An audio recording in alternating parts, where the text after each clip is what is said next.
Good morning. I'm Brian Goguen. I'm the Chief Investment Officer for the Barron Collier companies here in Naples. Get the slideshow going in a minute. Yeah. I've been with the company for 28 years. Came in on the finance side. Was with Ernst & Young for 7 years. Kind of came through controller, VP of finance, VP of real estate, senior VP of real estate, chief operating officer, chief investment officer. Great company to work for.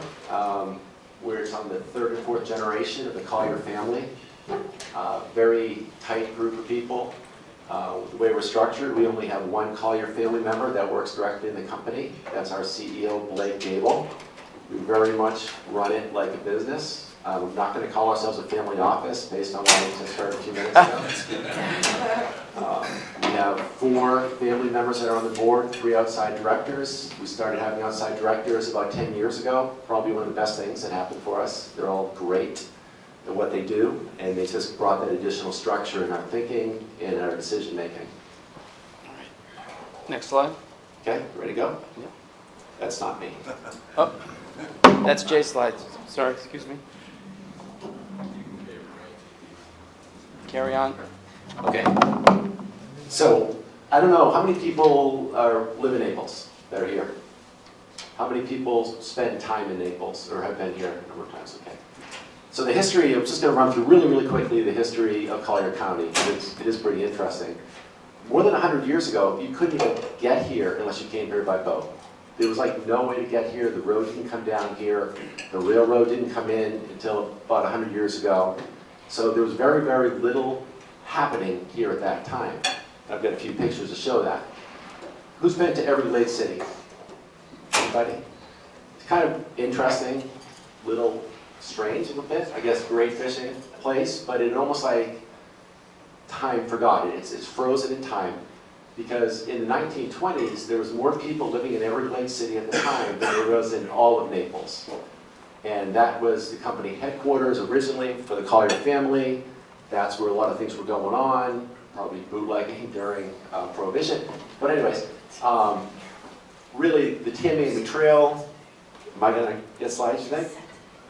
The pictures will show all this stuff. But anyways, the Tamiami Trail was built, it came down from Fort Myers, and it's 41 to connect to Miami. That was huge in the 1920s, because that was really the first time people had access to be able to come over here to Naples. It's coming.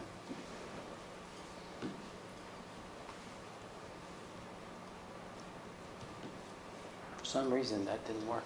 It's the Dropbox. Yeah. All right, so let's just keep going. So, I got it. you got it? Yeah, we found it. All right. I'll at least do it this way.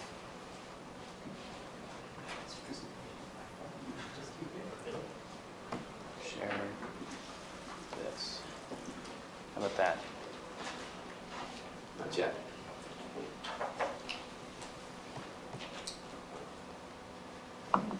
Oh, No. it's on my screen, not yours. That's fine. We can all gather around the screen. Yeah. Okay, that's it. Go back if you could. Yep. Okay, go back one more. Okay, so Barron Collier, I don't know if you guys know the story. Barron Collier made his money in streetcar advertising, came down here, was a big fisherman, fell in love with the area, bought Giuseppe Island for $100,000. He went on to acquire 1.3 million acres, which is essentially all of Collier County. And he brought all these services down to Collier County. You can see the biggest thing was constructing Tamiami Trail that went across and connected Miami to Miami. In return, the state named Collier County after him. Go to the next. So, as I said, it opened in 1928, and at that time, the population of every lake city was greater than in Naples, which is pretty amazing to think about. Next. So, are you guys familiar with 3rd Street in Naples? There's 5th Avenue in this 3rd Street. All the downtown areas thriving in Naples. You have great restaurants. This is the very first commercial building that was built in Naples in 1928. It's now Campiello's restaurant, if you recognize it. But just take a look, there was nothing there. And again, this is the very first commercial building in Collier County. built in 1928, less than 100 years ago. Next. City of Naples, again, not much going on, even in 58, not much going on at that point, you know, scattered housing. Keep going. Port Royal, this is really interesting. So how many people are familiar with Port Royal?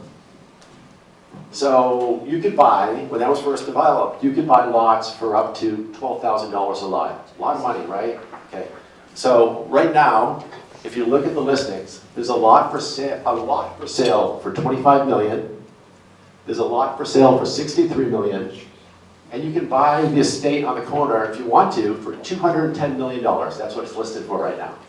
So Naples has really, you know, continued to, in this Palm Beach, I think Naples has surpassed Palm Beach in terms of affluence is what's happening down here. Keep going. But really, what drove the growth of Southwest Florida, or at least Naples, was a few different events, which was I-75 was finished, the Ritz came in, and also Southwest Florida Airport. Brought a lot of people. And really since then, since the mid-80s, Collier County has absolutely boomed. Keep going. So this is our company. I talked a little bit about it. We're 100% owned by the third and fourth generation of the Collier family. Our board of directors, again, we have four family members, 3 outside directors. Keep going. So who we are today. So the company owns about 80,000 acres of land, and we have, it says mineral rights there. We hold the mineral rights, co-own the mineral rights to 800,000 acres of mineral rights in the Everglades. There is a lot of oil down there. It's just hard to get to. We have some producing oil wells. It's hard to get permits, though, to access it. But really, primarily, we are a real estate company. We're a real estate investment company. We're a real estate development company. We have about 175 employees. We have an in-house engineering group with more than 50 people. We do things ourselves. We have a number of 50-50 joint venture partnerships. We tend to do these things with the same groups over and over, multiple deals. We also sometimes are GP with LP investors, and sometimes we're an LP investor in other people's investments. Next. We also have expanded outside of Collier County. This just shows on the map the other markets that we are in, and some of the other assets that we own. Next. Let's talk about Collier County.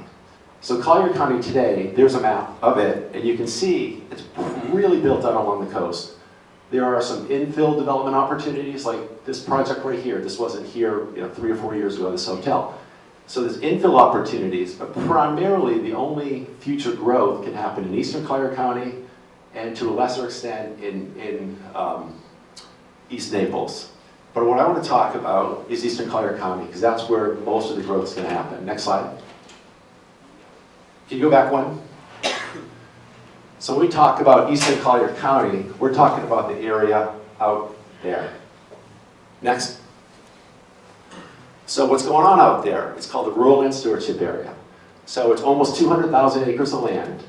And all of the landowners out there, the large landowners, the environmental groups, the state, and Collier County agreed in the early 2000s on a program that would enable the development of approximately 45,000 acres of farm fields in return for preserving about 135,000 acres of environmentally sensitive lands that are great for not only for the water management out there, but also for panther and other species like that. And the key, though, is what's happening out there has to be compact and sustainable. So go to the next slide. So an example of that is our development of Ave Maria. So Ave Maria is 5,000 acres, plus a university. We did that as a 50-50 partnership with Tom Monahan, the founder of Domino's Pizza. He's a great guy. We're the managing partner. Tom comes down every month, and he has like clockwork for the past almost 20 years. But what Ave Maria is, in addition to the university, which we don't get involved in, they do that separately. But at the level, we'll have 11,000 homes.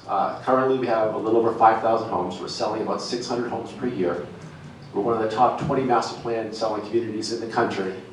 But in addition to just residential, we also have about 2 million square feet of business park, retail, office, and things like that. So again, it's designed to be compact and sustainable. It's just not residential sprawl, but to have all the services right there to kind of keep everybody going. What's the average selling price on the homes? So the average selling price out there is $500,000, which for Naples is very affordable. And we're also, probably like 60% of our sales are coming from Broward and Dade County. Because really, we're not that far away, especially if you come 75 and you go up 29. And we even have billboards over there that say escape the chaos on the east coast of Florida, because really, and you guys will go there later today, it is night and day.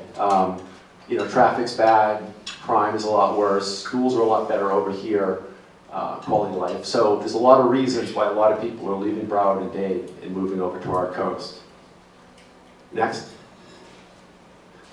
So, but part of that, when you talk about the Rural Land Stewardship Program, I gave the macro statistics about at most 45,000 acres getting developed, 135,000 acres getting protected. So for Ave Maria to develop a 5,000 acre town, we had to set aside 17,000 acres of land that's permanently protected at no cost to the taxpayers. So to put that in context, it's like 26 square miles.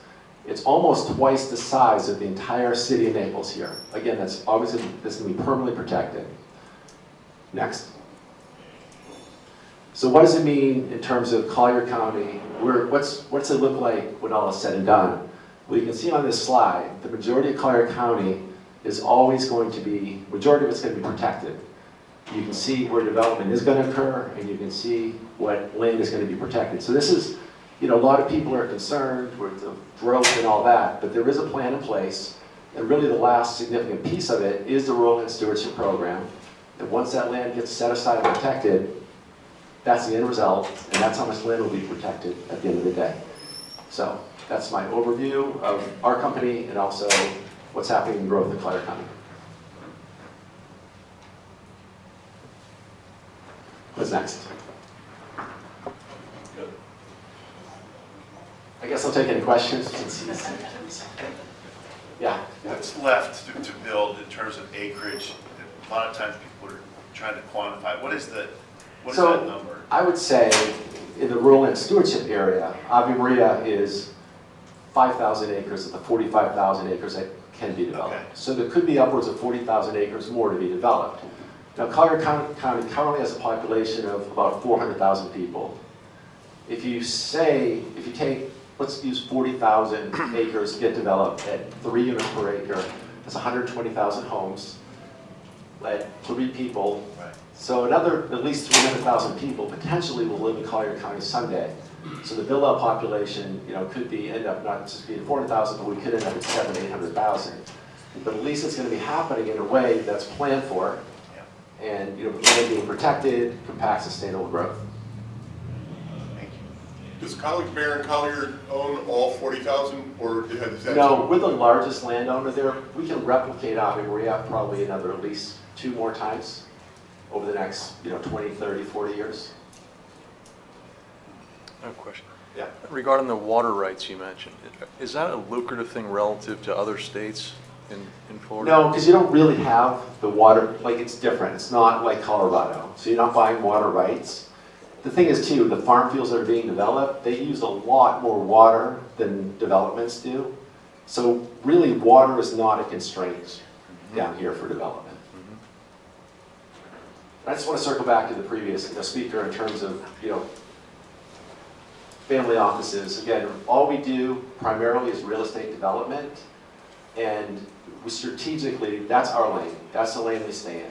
We're across all asset classes in real estate development, and we like to align ourselves with other people that are skilled. You know, 50-50 joint ventures have always worked out really well for us, and it's just been great. We get a lot of deal flow. We get to really pick and choose the investments that we want to make, and there's also mentioning about moving to a fund type structure at the last presentation there. We're probably going to do that for the first time. We're in the process of putting together our first real estate fund. We'll probably be a $150 million real estate fund, primarily focused on multifamily opportunities here in Southwest Florida. We've already had 3 deals lined up that will probably take about 80% of the $150 million. So that is a direction that we're starting to move to. Makes sense. Well, thank you, Brian. Appreciate all that. Come join our 361 firm community of investors and thought leaders. We have a lot of events, created by the community as we collaborate on investments and philanthropic interests. Join us.